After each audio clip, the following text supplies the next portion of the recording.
अस्सलाम वालेकुम। यह है मेरे पास निकॉन का D7100 कैमरा। मैं आपको उसकी बेस्ट इमेज क्वालिटी सेटिंग बताऊंगा। सबसे पहले आप अपने कैमरे को टर्न ऑन कर लें। यहाँ मेन्यू का बटन दबाएं, मेन्यू में आ जाएंगे। टॉप पे आना है। सबसे पहले आपने जो ही टॉप पे आएंगे यहाँ पे रोटेट टाल का, ठीक है। आपने इसको अगर ऑन करेंगे, ऑन करने से ये होगा कि जो इमेज आपने जो इमेज वर्टिकल ली होगी वो आपको वर्टिकल ही नज़र आएगी। लेकिन जो ही आप रोटेट टाल को ऑफ़ कर देंगे तो इसमें ये होगा कि जो इमेज आपने वर्टिकल ली होगी वो आपको वर्टिकल नज़र आएगी। सेकंड सेटिंग ये है कि आपने यहाँ पे आना है, सेकंड वाले ऑप्शन में यहाँ पे इमेज क्वालिटी में आना है। इमेज क्वालिटी आपने JPG फाइन रखनी है।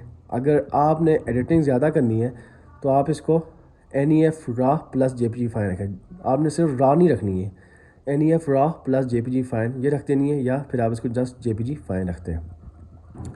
इमेज साइज़ पे आप आएँ, आपने इसको लार्ज रखना है, ठीक है। ज़्यादा MB की पिक्चर चाहते हैं आपने इसको लार्ज रखना है, मीडियम और स्मॉल नहीं रखना। इमेज एरिया पे आते हैं, यहाँ पे दो ऑप्शन मिलते हैं आपको, DX और 1.3 DX, ठीक है।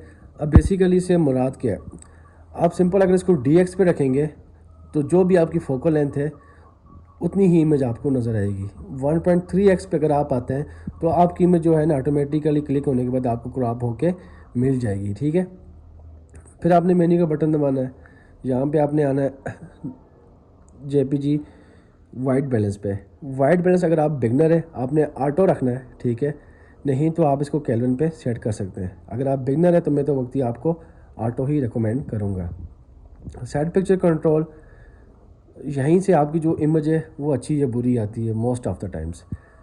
अगर आप स्टैंडर्ड रखते हैं, स्टैंडर्ड के अंदर आप ये बटन दबाएं, ये वाला, यहाँ पे जाके आपने शार्पनिंग इंक्रीज़ कर लेनी है, ठीक है। और जो सेचुरेशन है वो भी आपने वन स्टॉप इंक्रीज़ कर लेनी है। अगर आप चाहते हैं कि आपकी इमेज नेचुरल कलर्स के साथ ना आए, थोड़ी सी सेचुरेटेड हो गया जैसे आईफोन में आती है, आपने इसको विविड पे रखना है और ये बटन दबाना है। दबाएंगे यहाँ पे भी आपने शार्पनिंग इंक्रीज़ कर लेनी है और सेचुरेशन आपने जस्ट वन स्टॉप ही इंक्रीज़ करनी है। तो जो आपकी जो इमेज है वो सेचुरेटेड कलर्स के साथ आएगी। उसके बाद आप नीचे आए, कलर स्पेस आपने sRGB रखनी है, ठीक है। अगर आपने ज़्यादा एडिटिंग नहीं करनी आप इसको sRGB में रखते हैं। अगर बहुत ज़्यादा एडिटिंग करनी है Adobe पे रख सकते हैं, लेकिन अगर मैं आपको ये रिकमेंड करूँगा आप sRGB पे रखें। sRGB पे भी जो एडिटिंग है बहुत ज़्यादा अच्छी हो जाती है और जो हमारी स्क्रीन है वैसे भी वो sRGB की ही फॉर्मेट में होती हैं। उसके बाद एक्टिव डी लाइटनिंग, यहाँ पे of, low, normal, high, extra high, auto, आपने एक्टिव डी लाइटनिंग को एक्स्ट्रा हाई पे ही रखना है। एक्टिव डी लाइटनिंग बेसिकली है क्या, जब आप शेड में अक्सर शूट कर रहे होते हैं ना, ये बहुत ज़्यादा हार्श सनलाइट में, तब आपका जो कैमरा है ना वो ऑटोमेटिकली आपको एक बेस्ट इमेज क्वालिटी निकाल के देता है। ऑटो डिस्टॉर्शन कंट्रोल आपने ऑन रखना है, लॉन्ग एक्सपोजर NR को ऑन रखना है, हाई ISO नॉइस रिडक्शन, ठीक है, आपने इसको नॉर्मल करते हैं, ठीक है। हाई या नॉर्मल रखते हैं, मैं इसको नॉर्मल कर रहा हूँ। नीचे आते हैं, यहाँ पे मूवी सेटिंग पे आएंगे, फ्रेम रेट आपने 30 रखना है, ठीक है, और मूवी क्वालिटी हाई रखनी है। और जो माइक्रोफोन है वो आपने इसकी सेंसिटिविटी मिनिमम रखनी है और आके इसको आपने 12 पे सेट कर देना है। फिर आपने बैक आना है। अब यहाँ पे जो ही आप आएंगे, यहाँ पे सबसे मेन चीज़ auto focus, AFC priority selection जो है आपने इसको फोकस पे रखना है, रिलीज भी रखना, फोकस पे रखना है बेटर रिजल्ट्स के लिए। फिर उसके बाद AFS प्रायोरिटी सिलेक्शन है, आपने इसको फोकस पे रखना है। नीचे आप आ जाएं, यहाँ पे देखें ISO स्टेप वैल्यू 1/3 स्टेप पे ही आपने रखना है। 1/2 स्टेप पे थोड़ी सी ऑकवर्ड टाइप की ISO वैल्यू जो है ना वो सेट होती है। और जो शटर वैल्यू है फॉर एक्सपोजर आपने भी उसको भी 1/3 पे ही रखना है।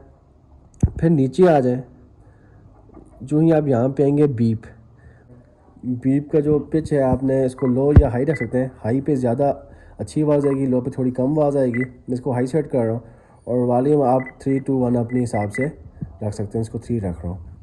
बेसिकली जब आप ऑटो फोकस करते हैं ना, ये तब उसकी आवाज़ आती है बीप की, तब आपको पता चल जाता है कि आपका ऑटो फोकस हुआ है या नहीं हुआ है।